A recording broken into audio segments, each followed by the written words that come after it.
Played all my juniors at St Albans Football Club. Went across to Geelong when I was 17, played under 19s there. Made their supplementary list in 1977, got the flick halfway through that and came across to Geelong West, where I stayed here till 1979, then went across to Geelong with Billy and Jan Smith and Stephen Lunn. Just played a year there, and then took career first and returned back to St Albans, where I ended up playing another 300 odd games at St Albans. And then when we moved to Ocean Grove, played a year at Ocean Grove, then sort of back to St Albans as a reserves coach and junior coach, and that's where I spent the majority of my time until I finally retired and had my last game probably when I was roughly 47, so it was a long career. I suppose as a footballer I'd be described as a skillful player, somebody that can use the ball with both sides of their body, had an ability to run, had an ability to jump and spoil. They were probably my greater attributes, probably as well as the ability to read the play and know where the ball's going to fall. When I got moved on from Geelong I went back to St Albans and played a game, and then there was a meeting at St Albans Road Milk Bar between Geelong West officials and St Albans, and they acquired 5 players' names and some signatures to get me to come across. So when I eventually got here, I found it a very humbling experience to with 5 of the other guys' mates being potentially moved on, for me coming across.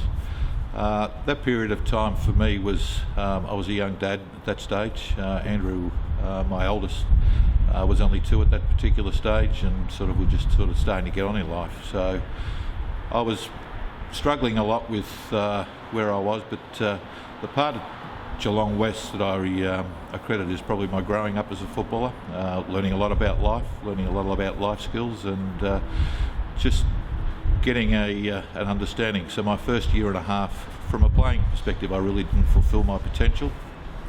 I had a lot of clashes with the coach Stuart Lord at that particular stage. It was once I walked off in a practice match, and he got me back the last game in '78 when they had the bench, but they didn't have interchange at that stage, and I sat on the bench for all the way through till the last 5 minutes of the game. And they said, you can get on. I told him where to shove it, and I thought that was probably going to be my last game at Geelong West. But Warwick Yates and a few of the boys said to me that there was more opportunity and there'd be things. So the part that I had, it was probably the first pre-season I'd had. I'd worked pretty hard, and by luck or by fluke or by chance, I played in the back line in a practice match. Barry Eddy got injured the first game, or he was injured for the first game, and I ended up playing back pocket, and basically they actually learned a lot about backline, and that's when really my backline career started. Look, at the end of '78 really was at the crossroads, and it's probably highly likely that I was going to end up back at St Albans. I'd applied for a coaching gig with Stephen Wolfe, my brother Graham, at Newcombe Football Club, who were very much in their infancy. So it wasn't until early January, I think, that Billy's appointment had been made, and came over and had a bit of a listen, and I thought it's an opportunity to learn a lot more and have a bit of respect. And that was the year I put in my pre-season. I finally did some work, and I actually got the benefits from it. The year '79 was one whereby it was probably into 2 halves. The first half of the year we were certainly playing really good football, and probably backed ourselves to be unbeatable. We took on everybody, and I think when we went round after we'd played everybody, we hadn't lost a match. Then by the time we got to play the second time, we played Caulfield, so we'd gone from 120-point winners to 60-point losers, so there was a 180-point turnaround just in that particular game.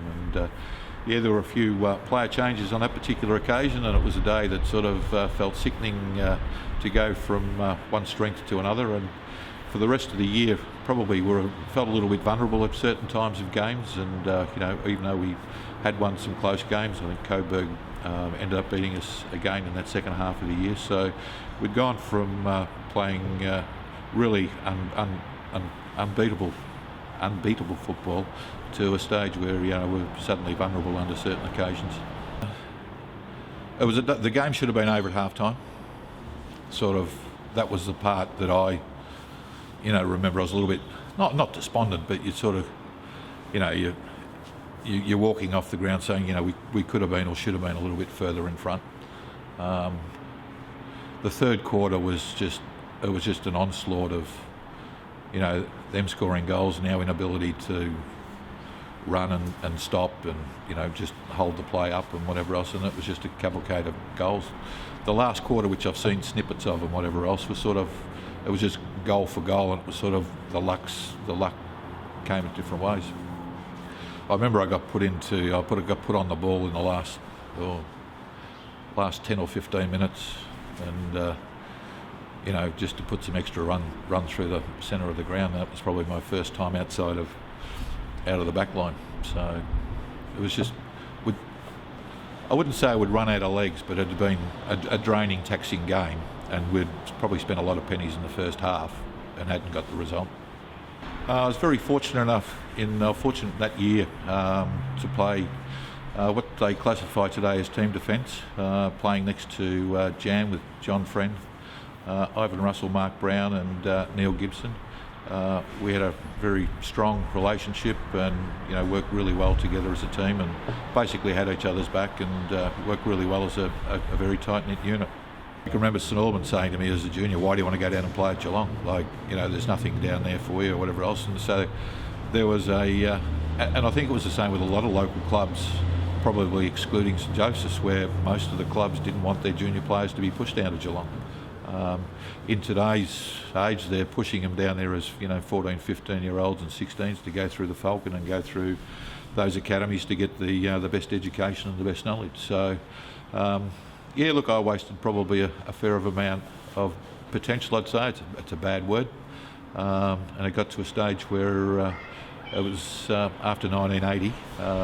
It was about career and putting food on the table and having a nice lifestyle rather than sort of trying to make ends meet as a professional footballer. So I chose a career at Target, of which I ended up being there for 39 years as a retail manager, and it's provided my family with a good life and an enjoyable life. So I have no regrets on what the outcomes are, but in the back of your mind, you possibly could have done a little bit more. Playing with my son in his first senior game against St. Joseph's, where he had to tag Mark Bairstow, was something that you don't plan to happen, but it was really great, and it was something I'll never ever forget.